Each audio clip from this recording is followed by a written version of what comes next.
dapat mag-automatic na mabubuhay yung ating generator. Ayan, so wala ng kuryente no? Burn out. I-start muna natin siya by remote control.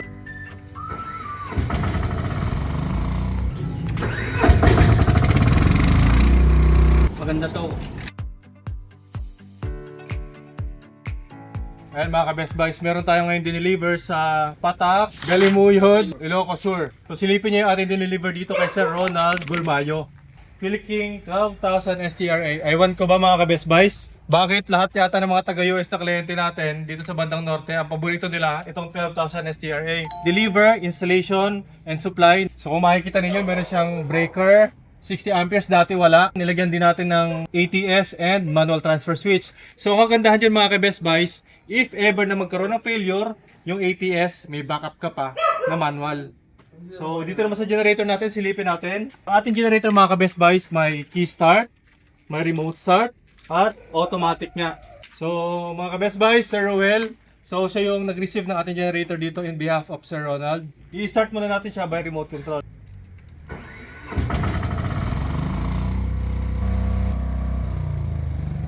Ayan. So kung sakali man na plano yung bitbitin ito kung saan man, kung kaya yung bitbitin dahil ito 115 kilos, pwede mong gamitin yung remote control kahit medyo malayo ka.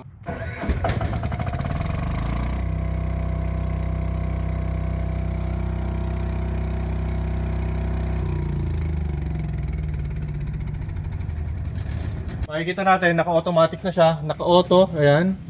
Kapag tinanggal natin yung auto, hindi siya automatic na mabubuhay. Pero kapag pinindot natin, naka-automatic siya, automatic na siya mabubuhay at automatic na rin siya mamamatay. So ito naman yung ating ATS cable. Ayan. I-connect natin sa ating generator. So medyo maiksi yung ating stock na ATS cable.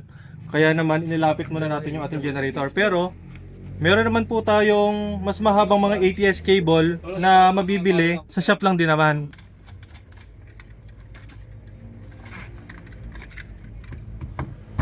So ngayon mga ka-Best Buys, para ma-test natin yung automation ng ating generator, kailangan nating i-switch off yung supply ng main power para kunwari nag-brown out. Ngayon, kapag nag-brown out, dapat magti-trigger yung ating generator na mabuhay. Yan yung indicator natin kapag nag-brown out at nawala at bumalik yung kuryente. So ngayon, i-off natin tong breaker dito sa Iseco. Dapat mag-automatic na mabubuhay yung ating generator. Ayan, so wala ng kuryente no? Brown out.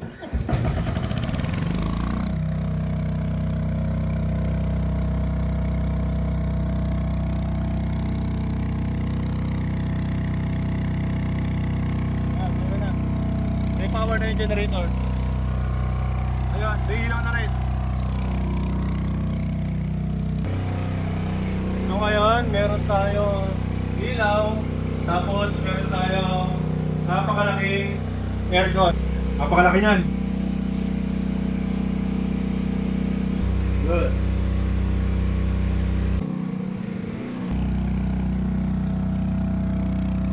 Wala na. Hanggang 2.6 kilowatt lang. Mababa yung load ni sir. So yun nga, namatay na natin yung aircon. Papasokin natin ulit yung power ng main.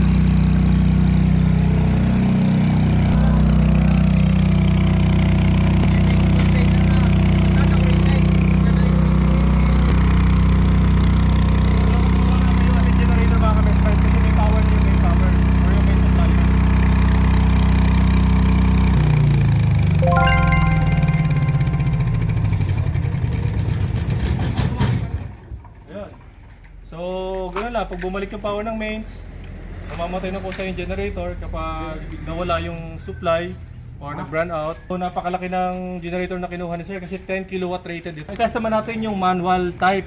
So, automatic din siya na nagsiswitch pero hindi nabubuhay ng automatic yung ating generator.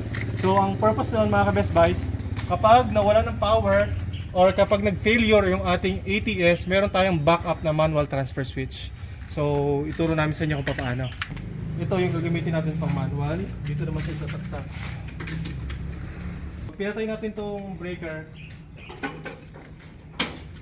Ayan. Okay, di walang kuryente. Hindi nabubuhay ng pusa yung generator.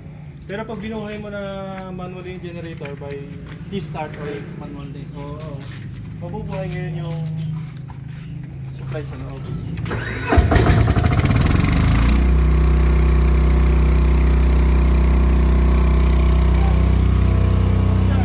Di ba kanina yung nasa normal power yan, nasa kaliwa? Ngayon, nandito sa reserve power. Ibig sabihin ko, ay na yung generator mo, sir. Yan o, bilang na yung bahay. Bumalik yung power yan, sir. Ay, Oo, kumuha na sa KSM. Ayan. Yung generator mo, papatayin mo na lang siya.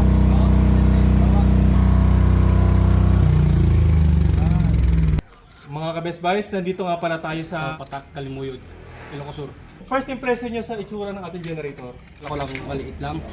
Oo.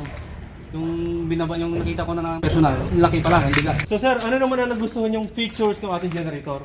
Automatic, yung pinaka gusto ko. Hindi ka na maabala na mag-on. Yung ingay ng ating generator, ano masasabi ninyo? Yun lang, malakas.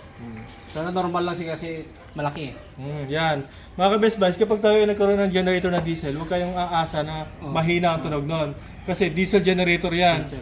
Tapos single piston pa. Napakalaki kasi ng bore size nito, which is 750cc.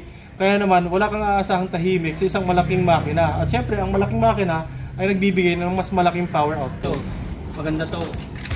Para sa inyong mga orders, comments, and suggestions, ay maaari kayo mag-text tumawag sa aming cellphone number na magpa-flash din sa inyong screen. Bisitahin namin Facebook, YouTube, and TikTok for more videos. Maraming salamat Sir Roel sa pagtanggap sa amin. Best wishes sa inyo, sir. Salamat. Okay, maraming salamat mga ka-best buys. Mag-ingat po tayo palagi. God bless po.